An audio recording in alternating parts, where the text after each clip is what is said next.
Hi guys, நம்ம இந்த வீடியோல டியர் மிஸ்டர் ஹெவன்லி ஃபாக்ஸ் அப்படிங்கிற இந்த சீரீஸோட எபிசோட் 13ல என்ன நடந்துச்சு அப்படிங்கிறத பத்தி தான் பார்க்க போறோம். வீடியோக்குள்ள போறதுக்கு முன்னாடி நம்ம சேனலை சப்ஸ்கிரைப் பண்ணாதவங்க சப்ஸ்கிரைப் பண்ணிக்கோங்க. அப்படியே மறக்காம பக்கத்துல உள்ள பெல் ஐக்கானையும் கிளிக் பண்ணிக்கோங்க. நம்ம ஹோசு நம்ம ஹீரோயின் கிஃப்ட் பண்ண அந்த ட்ரெஸ் போட்டுட்டு இப்ப அப்படியே அந்த இடத்துக்கு வந்துடுறாரு. எனக்கு இந்த கிஃப்ட் ரொம்பவே பிடிச்சிருக்கு, பார்க்க நல்லா இருக்கான்னு அவரு கேட்க, இந்த நேரத்துல எப்படி கல்ட்டி கூடுன்னு சொல்றதுன்னு தெரியாம அவங்களும் நல்லா இருக்குன்னு சொல்லிடுறாங்க. உடனே 4 பேர் 4 விதமா பேசுற குரூப். யாங்போக்கும் ஹூசுக்கும் ஒருத்தர் எவ்வளவு பிடிக்கும்னு நம்ம எல்லாருக்குமே தெரியும். இப்ப அவங்களே அதை சொல்லிட்டாங்க, சீக்கிரமா கல்யாணத்தையும் முடிச்சு வச்சுட்டீங்கன்னா நம்ம அதையும் சேர்ந்த மாதிரியே கொண்டாடிடலான்னு அவங்க சொல்ல, நம்ம ஹீரோயினி என்னடா பேசிட்டு இருக்கீங்கன்னு சொல்லி காண்டாக்குறாங்க. ஆனா அவங்க அப்பா குசியாகிறாரு. நம்ம ஹீரோ இதுக்கு மேலேயும் இந்த கொடுமையெல்லாம் பார்த்துட்டு இருக்க முடியாதுன்னு சொல்லிட்டு ஏதோ சாக்கெல்லாம் சொல்லிட்டு முதல்ல அங்கிருந்து கிளம்பிடுறாரு. நம்ம ஹீரோயின், நீங்க எல்லாரும் என்ன பேசிட்டு இருக்கீங்க? நான் இப்போ ஹூசுவை கல்யாணம் பண்ணிக்கிறேன்னு சொன்னா மாஸ்டர்னு சொல்லிட்டு அவங்களும் அவரை சமாதானப்படுத்துறதுக்காக அப்படியே அவரு பின்னாடியே போறாங்க. ஆள் சமகான்ல இருக்காரு.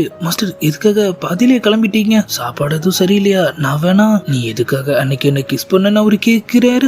போச்சு மாஸ்டர், நம்ம நினைச்ச மாதிரியே அந்த சம்பவத்தை நினைச்சுதான் கோவமா இருக்காரு போல. அது நான் அன்னைக்கு ரொம்பவே மயக்கத்துல இருந்தனா, அதனால தெரியாதனமா நடந்துடுச்சு. தெரியாம நடக்கிற விஷயமா அதுன்னு அவரு கேட்க, மாஸ்டர் ஆனா நீங்களும் தானே என்ன கிஸ் பண்ணீங்க, ரெண்டுத்துக்கும் சரியா போச்சு, அப்படி ஒரு விஷயமே நடக்கல நம்ம நினைச்சுக்கலாம்னு அவங்க சொல்றாங்க. அது அவரு கோவத்தை இன்னும் அதிகமாக்கிறது. என்னது எதுவும் நடக்கலன்னு நினைச்சுக்கணுமா? என்ன பார்த்தா உனக்கு எப்படி தெரியுது? அவங்களும் சரி கோவப்படாதீங்க, வேணா நான் பண்ண தப்புக்கு நானே பொறுப்பேற்றுக்கிறேன். சரி பண்ண போறியா? எப்படி?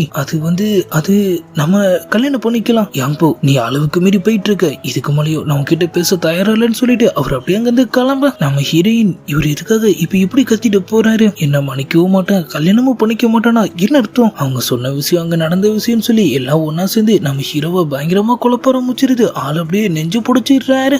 கொஞ்சமா அவர் அப்படியே அவரோட உண்மையான ஃபார்முக்கு மாறிட்ட மாதிரி காமிச்சதோட நம்ம ஹீரோயினும் இப்ப திரும்ப வந்துடுறாங்க. நம்ம கசின், மாஸ்டர் எங்க? இந்த பசங்களை புரிஞ்சிக்கவே முடியலன்னு சொல்லிட்டு அவங்க டக்குன்னு சரக்கு பாட்டில கையில எடுத்துடுறாங்க. ஆனா அவரு தடுத்துடுறாரு. சூசில மட்டும் தான் ட்ரிங்க்ஸ் பண்ணணும், இந்த மாதிரிலாம் பண்ணா பெரிய பிரச்சனை ஆயிடும். அவங்க ஃபீலிங்ஸை புரிஞ்சுட்டு நம்ம சூக்கி அவங்களுக்கு கம்பெனி தரதா சொல்ல, பின்னல இருந்து ஒரு பெரிய கூட்டமே ஓடி வரானுங்க. நாங்களும் கம்பெனி தரோம். இப்ப அப்படியே நம்ம குயிஹெட்டோட ஆளுங்க அவனுங்க அப்படியே அங்க இங்கமா ஓடிட்டு இருக்கு. நம்ம ஹீரோவை அதை பார்த்துட்டு அவரும் ஓட ஆரம்பிச்சிடுறாரு. அங்க இங்க சுத்தி அவரு தெரியாதனமா மெயினாலுக்கு வர ஒரு பெரிய குரூப்பே அவருக்கு சுத்த போட்டுறானுங்க. எல்லார் கையிலயும் கிராஸ் போஸ் ரெடியா இருக்கு. இன்னைக்கு உன்னால இங்கிருந்து தப்பிக்கவே முடியாது. அவனுங்க அப்படியே யாரசோ சூட் பண்ண ஆரம்பிக்க நம்ம ஹீரோ அங்க இங்கமா எகிரி குச்சி அந்த ரூம் விட்டு ஓடிடுறாரு. அவனுங்களும் துரத்திட்டு பின்னாடியே போக நம்ம ஹீரோயின் வளைச்சு ட்ரிங்க்ஸா சாப்பிட்டுட்டு இருக்காங்க. போதுங்கிற அளவுக்கு அவங்க குடிச்சிட்டு இருக்கும் போதான் டக்குன்னு ஏதோ தப்பா இருக்கே, நான் குடிக்கிறேன்னு சொன்னாலே அப்பாக்கு பயந்து நீங்க எல்லாரும் என்ன விட்டு தெரிச்சு தானே ஓடுவீங்க, உண்மையை சொல்லுங்க, இங்க என்ன நடந்துட்டு இருக்கு? நம்ம கசினோ, ஆமா இவனுங்க எதையோ மறைக்கிறானுங்க, மரியாதையே உண்மையை சொல்லு, இல்லனா ஆரஞ்சு பழத்தை கண்ணில் அடிச்சிருவோன்னு அவரு சொல்ல, அது நம்ம இடத்துக்கு ஒரு ஃபாக்ஸ் வந்திருக்கான், குயிஹெட் அதை வேட்டையாட போயிருக்காரு. அதை கேட்ட உடனே நம்ம ஹீரோயினோ அப்படியே சாக்காக நம்ம ஹீரோவை அவனுங்க திரும்பவும் மறைச்சிடுறானுங்க. குயிஹெட், உனக்கு அடிபட்டிருக்கு, கண்டிப்பா உன்னால இங்க தப்பிக்க முடியாது, பேசுற கேப்ல போட்டாவது தள்ளி இருக்கலாம். அவரு திரும்பவும் அங்கிருந்து எஸ்கேப் ஆயிடுறாரு. ஹூசு கிராஸ்போ கையில வாங்கிட்டு அவர் அப்படியே குறி வச்சிட்டு இருக்க சிஸ்டம்ஸ்ல நம்ம ஹீரோயின் குறுக்க வந்து அவரை காப்பாத்திடுறாங்க. அவங்களுக்கு லைட்டா காயப்பட்டுருது. அவங்க பண்ண காரியத்தை பார்த்து அவனுங்க எல்லாருமே சாக்காக்குறானுங்க. இவதுக்காக ஃபாக்ஸ காப்பாத்தணும். அவங்க அப்பா, யாங்போ நீ என்ன பண்றன்னு உனக்கே தெரியல, ஒழுங்கா அதை கீழே விட்டுட்டு திரும்ப என்கிட்ட வந்துரு. ஆனா அவங்க கேட்க மாட்டாங்க.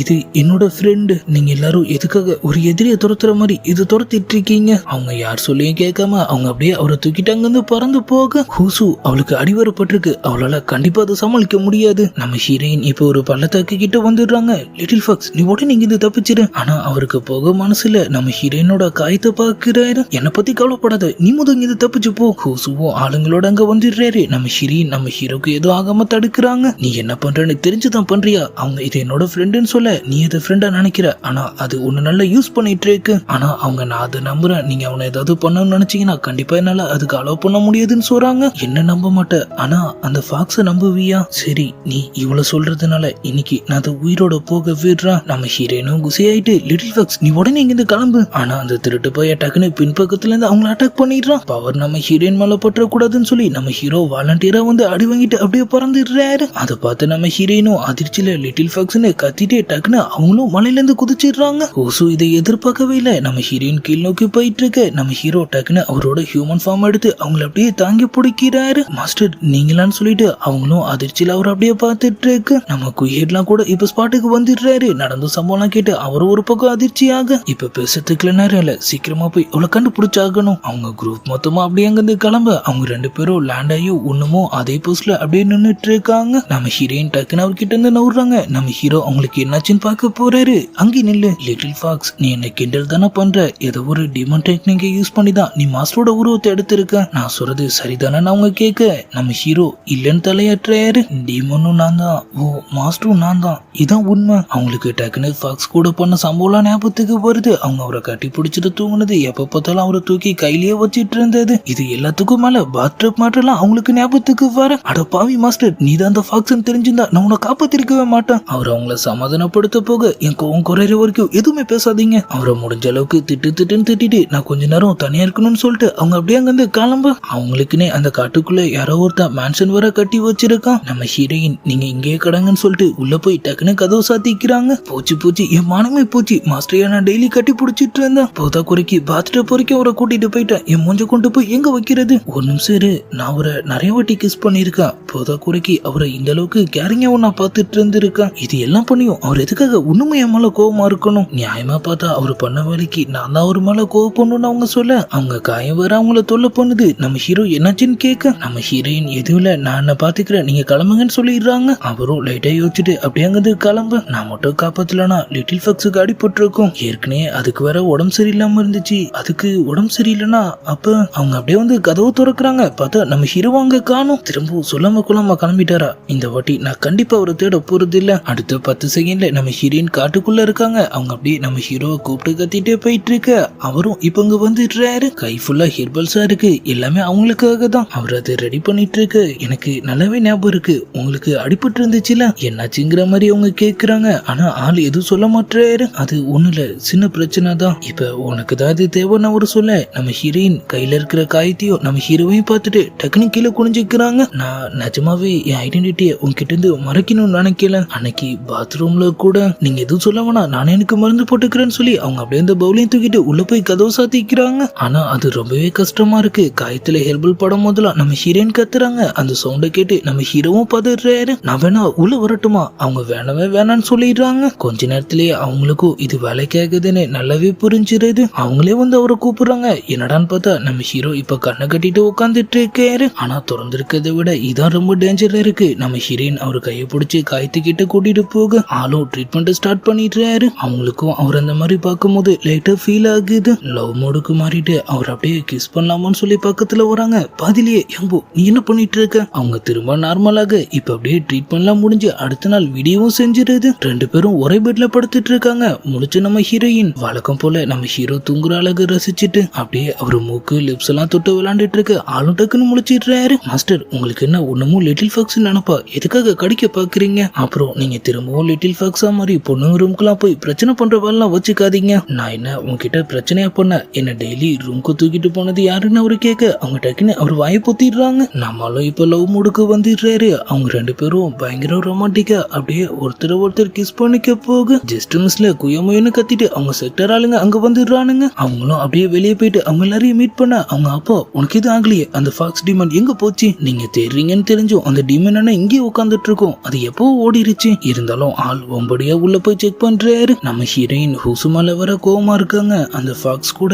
என்ன காயப்படுத்தினது இல்ல, ஆனா நீங்க என்ன ஏமாத்திட்டீங்கல்ல, அது இல்ல அன்பு, ஒருவேளை நீ அதை லவ் பண்றீன்னு சொல்லி நான் பயந்துட்டான். எனது லவ்வான்னு சொல்லி அவங்க அப்படியே முழிச்சிட்டு இருக்க அவங்க அப்பாவும் வெளியே வந்துடுறாரு. அவரு போனப்ப அங்க நம்ம ஹீரோ மறைஞ்சு நின்னுட்டு இருந்ததை ஆள் நோட் பண்ணிடுறாரு. இருந்தும் அங்க யாரும் இல்லைன்னு சொல்ல நம்ம ஹீரோயின் அப்ப அவனுக்கு என்ன இருக்குன்னு சொல்லி முடிச்சுட்டு அப்படியே அங்கிருந்து கிளம்பிடுறாங்க. இப்ப ஒரு பக்கம் ஹூஹெட் கண் முழிச்சிடுறாரு. ஃபாக்ஸ் நம்ம ஆளுங்க எல்லாரையும் கொன்னுடுச்சுங்கிற விஷயத்த உடனே எல்லாருக்கும் தெரியப்படுத்தி ஆகணும். சாங் மாஸ்டர் சரியான நேரத்துல எனக்கு உதவி பண்ணாரு. அடுத்த வாட்டி அவரை பார்த்தா அவருக்கும் தேங்க்ஸ் சொல்லணும். இப்ப அப்படியே நம்ம ஹீரோவோட இடத்த காட்டுறாங்க. நம்ம ஹீரோயினோட அப்பா அவரை பார்க்க வர, நேத்து நான் உன்னை காட்டி கொடுக்கல, ஏன்னா நீ என் பொண்ணோட உயிரை காப்பாத்திருக்க. அதே நேரத்துல நீ ஒரு ஃபாக்ஸ், நீ இனிமேல் இந்த ஊர்ல இருக்க கூடாது, யங்குவ நீ இனிமே மீட் பண்ணவே கூடாதுன்னு அவரு சொல்ல நம்ம ஹீரோக்கு என்ன சொல்றதுன்னே தெரியல. 100கணக்கான வருஷமா ஃபாக்ஸும் ஹியூமன்ஸும் பிரிஞ்சுதான் வாழ்ந்துட்டு இருக்காங்க. அவங்களுக்குள்ள கண்டிப்பா செட் ஆகாது. நான் ஏன் அப்படி சொல்றேன்னு என்னை விட உனக்கு நல்லாவே தெரியும். யாம்போ இப்ப வேணா உன்னை நம்பலாம், ஆனா நீ எதுக்காக அவகிட்ட பலகார முச்சன் மட்டும் தெரிஞ்சா அவ கண்டிப்பா உன்னை மன்னிக்க மாட்டான்னு அவரு சொல்ல நம்ம ஹீரோவும் அமைதியாயிடுறாரு. சீக்கிரமாவே ஹூசுக்கும் அவளுக்கும் நான் கல்யாணம் பண்ணி வைக்க போறான். அவங்க 2 பேரும் ஹாப்பியான கப்பிள்ஸா வாழ போறாங்க. இதுக்கு நடுவுல நீ அவளை தொந்தரவு பண்ணிடாதுன்னு சொல்லிட்டு அவர் அப்படியே அங்கிருந்து கிளம்பு. போனவர் பாதிலே நின்னு நான் இவ்வளவு சொல்லியும் திரும்பவும் நீ அவ வழியில குறுக்க வந்தினா அதுக்கு மேலேயும் நான் கண்டிப்பா உன்னை விட்டு வைக்க மாட்டேன். நம்ம ஹீரோயின் ஒரு பக்கம் நம்ம ஹூசு சொன்ன விஷயத்த பத்தி ரொம்ப தீவிரமா யோசிச்சுட்டு இருக்காங்க. நம்ம கசினோ சூகையும் அவங்களுக்கு கம்பெனி கொடுத்துட்டு இருக்க அவங்க 2 பேரையும் கிட்ட கூப்பிட்டு லவ் பத்தி நீங்க என்ன நினைக்கிறீங்க? அவங்க 2 பேருமே டக்குன்னு சாக்கா இருக்கிறாங்க. ஒருத்தர் பார்த்துட்டு அவங்க திருட்டு மொழி முழிச்சிட்டு இருக்கு. நம்ம ஹீரோயின் இப்ப நான் என்ன கேட்டேன்னு நீங்க இந்த மாதிரிலாம் பண்ணிட்டு இருக்கீங்க, ஒருவேளை நீங்க 2 பேரும் சிச்சி அந்த மாதிரிலாம் இல்ல, நாங்க போய் எப்படி அதெல்லாம் எதுவும் இல்ல. அவங்களும் நம்ம ஹீரோ கேரக்டர் மாதிரியே இருக்கிற ஒரு ஆளை பத்தி சொல்லி அந்த மாதிரி ஒரு பையன் எந்த மாதிரி பொண்ணை லவ் பண்ணுவான், கண்டிப்பா ஒன்ன மாதிரி பொண்ணை இல்ல. அவங்களும் டென்ஷன் ஆயிட்டு ஏன் எனக்கு என்ன குறைச்சல்னு கேட்க நம்ம சுகி வேணா இவன்கிட்டே கேளுன்னு சொல்றாங்க. நம்ம கசினும் நீ சொன்ன கேரக்டர் எல்லாம் வச்சு பார்த்தா ஏன் நம்ம மாஸ்டர் எடுத்துக்க, அவரை மாதிரி ஒருத்தர் ரொம்பவும் அமைதியா இருக்கிற பொறுப்பான பொண்ணதான் லவ் பண்ணுவாரு. உன்ன மாதிரி எதை பத்தியும் கவலைப்படாம ஒரு சுத்துறவங்களே இல்ல. அவங்க 2 பேரையும் வெளியே தள்ளி கதவை சாத்திடுறாங்க. நான் அப்படி என்ன தப்பா சொல்றேன்னு இவ இவ்வளவு கோவப்படுறா. சரி அது போட்டுன்னு சொல்லிட்டு அவர் அப்படியே அவர் பாக்கெட்ல இருந்த அந்த சீப்பை வெளியே எடுக்கிறாரு. இது உனக்கு தான் சொல்ல நம்ம சூக்கையும் குசையா போயிடுறாங்க. ஆனா உன் கசினுக்கு வாங்குறதால நீ சொன்ன அவளுக்கு தான் வாங்கின, ஆனா அவகிட்ட ஏற்கனவே நிறைய சீப்பு இருக்குன்னு சொல்லி இதை வேணான்னு சொல்லிட்டா. அவங்களும் அப்படியே காண்டாயிடுறாங்க. அவளுக்கு இது வேணானா எனக்கு இது தேவையில்லை. அவங்க அப்படியே அங்கிருந்து கிளம்பு. இப்ப என்ன நினைச்சுன்னு ஆளாளுக்கு என்கிட்ட கத்திட்டு இருக்கீங்க. அவரும் கத்திட்டு அப்படியே அங்கிருந்து கிளம்பிடுறாரு. அப்படியே எபிசோட் 13 முடியுது. அங்க சுத்தி இங்க சுத்தி நம்ம ஹீரோயினோட அப்பாக்கு இப்ப உண்மை தெரிஞ்சிடுது. நம்ம ஹீரோ இந்த பிரச்சனையை எப்படி சமாளிக்க போறாரு, அவர் வந்த வேலையை முடிச்சாரா இல்லையா, அவரோட உண்மையான பர்பஸ் என்னன்னு தெரிஞ்சா நம்ம ஹீரோயின் அதை எப்படி எடுத்துக்க போறாங்கிறதெல்லாம் நம்ம நாளைக்கு வீடியோவை பார்த்து தெரிஞ்சுக்கலாம். அது வரைக்கும் குட் பை.